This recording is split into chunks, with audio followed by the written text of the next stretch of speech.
Hello बच्चों, स्वागत है आपका मेरे YouTube चैनल में। आज हम स्टार्ट करने वाले हैं क्लास 11th का एक इम्पॉर्टेंट टॉपिक जिसका नाम है variation of small G with altitude h। It means जैसे जैसे हम अर्थ की ग्रेविटी से ऊपर जाते जाते इट मींस एक एल्टीट्यूड एक हाइट के साथ ऊपर जाते जाते हैं वैसे वैसे उसकी ग्रेविटी क्या होती है, चेंज होने लगती है। इट मींस उसके acceleration due to gravity g की वैल्यू में चेंजेस आने लगता है। तो आइए हम समझते हैं इसी डेरिवेशन को एक डायग्राम के द्वारा।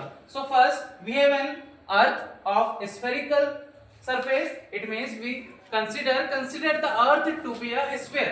हमने अर्थ को क्या माना है? हमने अर्थ को माना है एक स्फीयर के साइज का end of mass capital M। और इसका मास कितना माना है? अर्थ का मास माना है हमने capital M and radius R and the centre O।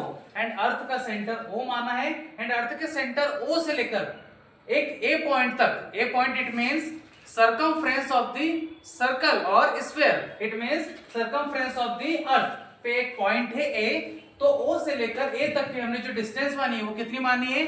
Are मानी है। And all of you known very well कि सेंटर से लेकर सर्कमफ्रेंस तक की डिस्टेंस क्या कहलाती है? रेडियस। इसलिए हम बोल सकते हैं capital R is the radius of earth. And then the acceleration due to gravity at a point A पर acceleration due to gravity कितनी होगी?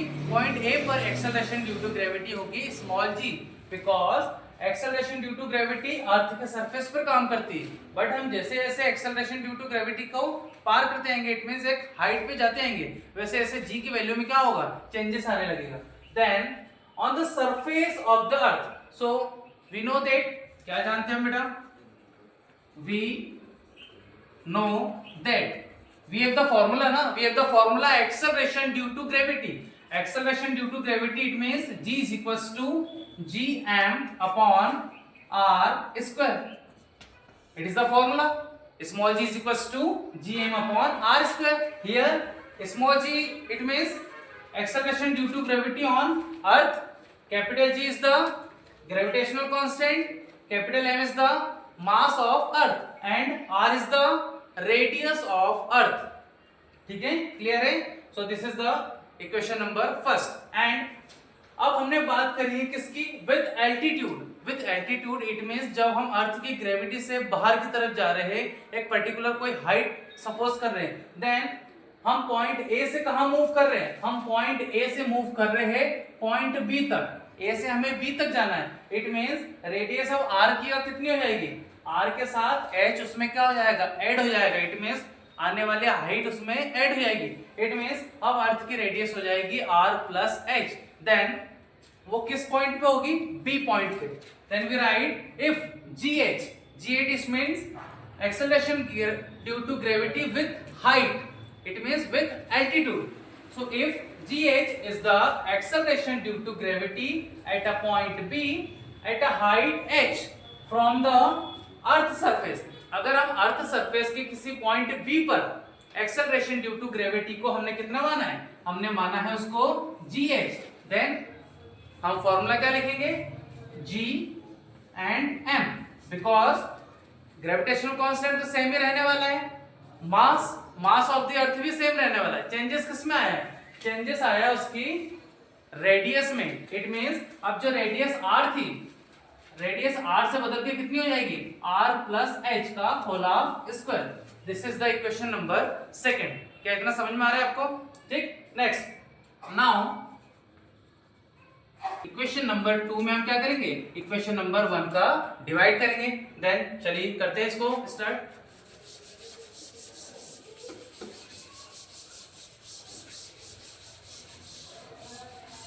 इक्वेशन नंबर 2 में इक्वेशन नंबर 1 का डिवाइड करना है। So what is the equation number 2? Equation number 2 is the GH and equation number 1 is the GE। It means acceleration due to gravity on earth. Second equation थी हमारी GM upon R plus H का whole square. And what is the first equation? First equation is GM upon R square. ठीक है, it means equation number 2 में हमने equation number 1 से divide कर दिया है। अब देखते हैं कोई चीज कटने वाली है तो हम उसे कट आउट करते हैं पहले। ठीक है, so here GH upon GE is equals to GM upon R plus h का होल स्क्वायर। एंड आप सभी लोग जानते हैं जब हम डिवाइड वाली क्वांटिटी को मल्टीप्लाई में ले जाते हैं तो क्या होती है, ये क्वांटिटी पलट जाती है। ठीक है, it means we write gm upon R square को हम लिखेंगे R square upon gm। So here gm से gm क्या हो जाएगा, कट जाएगा। What is the remaining, gh upon ge is equals to R square upon R plus h का whole square. ठीक, क्लियर है बेटा। देन नाउ अब हम क्या कर सकते हैं, gh upon ge is equals to R square. And यहां से r प्लस h में से हम r को कॉमन लेंगे। कैसे कॉमन लेंगे, देखिए सबसे पहले मैं इस r प्लस h में से r को कॉमन लूंगा। कॉमन लेने का सीधा मतलब होता है किसी भी चीज में उस चीज का डिवाइड करना, जिसे हम कॉमन निकालना चाहते हैं। तो हम r प्लस h में से किसको कॉमन निकालना चाहते हैं, r को। इट मींस हम इस r प्लस h में किसका डिवाइड करेंगे, r का डिवाइड करेंगे।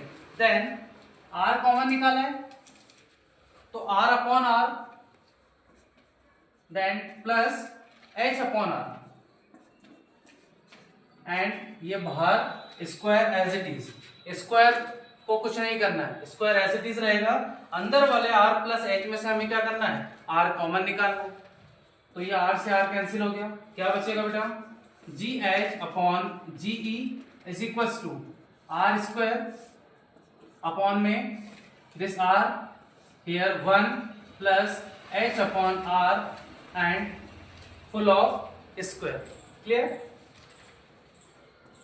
gh upon ge। देन अब जो होल स्क्वायर था नीचे वाले पोर्शन का, इस स्क्वायर को हम सॉल्व करेंगे। Then r square as it is, ये r का भी स्क्वायर हो जाएगा और इस 1 प्लस h का भी स्क्वायर हो जाएगा। तो ये हो गया r square, then 1 plus h upon r का भी क्या हो गया, square. So here r square से r स्क्वायर कैंसिल आउट हो गया। क्या बचेगा बेटा, यहाँ बचेगा gh upon ge is equals to 1 upon 1 plus h upon r का होल स्क्वायर। क्या बच्चों यहाँ तक समझ में आया आपको, ठीक। देन नाउ अब क्या करेंगे, then here gh upon ge same as it is. अब आपने देखा होगा हम इनवर्स बनाते हैं, जो चीज अपॉन में होती है तो ऊपर जाके उसकी पावर किस में हो जाती है, माइनस में। तो यहाँ पे अपॉन में क्या है, अपॉन में है 1 प्लस h अपॉन r का होल स्क्वायर। अगर इसको मैं ऊपर ले जाऊंगा तो मैं क्या लिख सकता हूँ, मैं लिख सकता हूँ 1 प्लस h अपॉन r की पावर माइनस 2। क्या लिख सकता हूँ मैं, 1 प्लस h अपॉन r को क्या लिख सकता हूँ, 1 प्लस h अपॉन r की पावर माइनस 2, क्योंकि इस इनवर्स वाली चीज को मैंने कहा ले गया, ऊपर ले गया। अब इस पोजीशन के बाद अधिकतर बच्चे कंफ्यूज हो जाते हैं, सर अब क्या किया जाए। तो यहाँ पे आपको दिख रहा है एक तरह की थ्योरम लगती है जो मैथ्स और फिजिक्स दोनों से रिलेटेड है, जिसे हम बाइनोमियल थ्योरम के नाम से जानते हैं। किस थ्योरम के नाम से जानते हैं, बाइनोमियल थ्योरम। तो यहाँ लिखेंगे by the binomial theorem. Binomial theorem क्या होती है बेटा, बाइनोमियल थ्योरम होती है 1 प्लस x की पावर n, 1 प्लस x की power n is equals to 1 plus nx plus, अब यहां लिखेंगे हम n minus 1 x square upon factorial 2। इसी तरह से बाइनोमियल थ्योरम आगे जाते रहती है, बट हमें सिर्फ इतने पोर्शन का यूज करना है, 1 प्लस nx का। क्लियर है बच्चों, चलिए इसके आगे करते हैं हम। देखिए अब क्या होगा, gh upon ge as it is, we write gh upon ge is equals to, so यहाँ हम बाइनोमियल थ्योरम लगाएंगे। तो ये पूरा पोर्शन उसी प्रकार से दिख रहा है जिस प्रकार से 1 प्लस x लिखा हुआ है। इट मींस 1 के प्लेस पे 1 है, x के प्लेस पे क्या है बेटा, h अपॉन r। तो h अपॉन r क्या हो गया, h अपॉन r हो गया बेटा x, ठीक। और n के प्लेस पे क्या है, n के प्लेस पे है माइनस 2, n के प्लेस पे क्या है माइनस 2, इट मींस माइनस 2 क्या हो गया, माइनस 2 हो गया n, ठीक है। तो आइए इस फॉर्मूले को हम यूज करते हैं। So first what we write 1 plus in place of n क्या लिखूंगा n के प्लेस पे, माइनस 2 -2, ठीक है। और x के प्लेस पे क्या लिखूंगा बेटा, h/r, x के प्लेस पे लिखूंगा h/r। इसी को सॉल्व करके क्या लिख सकता हूं, इसी को सॉल्व करके लिख सकता हूं मैं 1 प्लस माइनस क्या हो जाएगा, माइनस, एंड 2 का मल्टीप्लाई इसमें 2h/r। ठीक, निकालना क्या था, हमें निकालना था acceleration due to gravity on altitude with altitude, ठीक है। हाइट के लिए निकालना था, इट मींस हम वैल्यू निकालेंगे किसकी, gh की। So we write gh is equals to, so ये ge का मल्टीप्लाई कहां हो जाएगा, राइट साइड में। We write ge and bracket में 1 माइनस 2h/r। क्लियर है बेटा।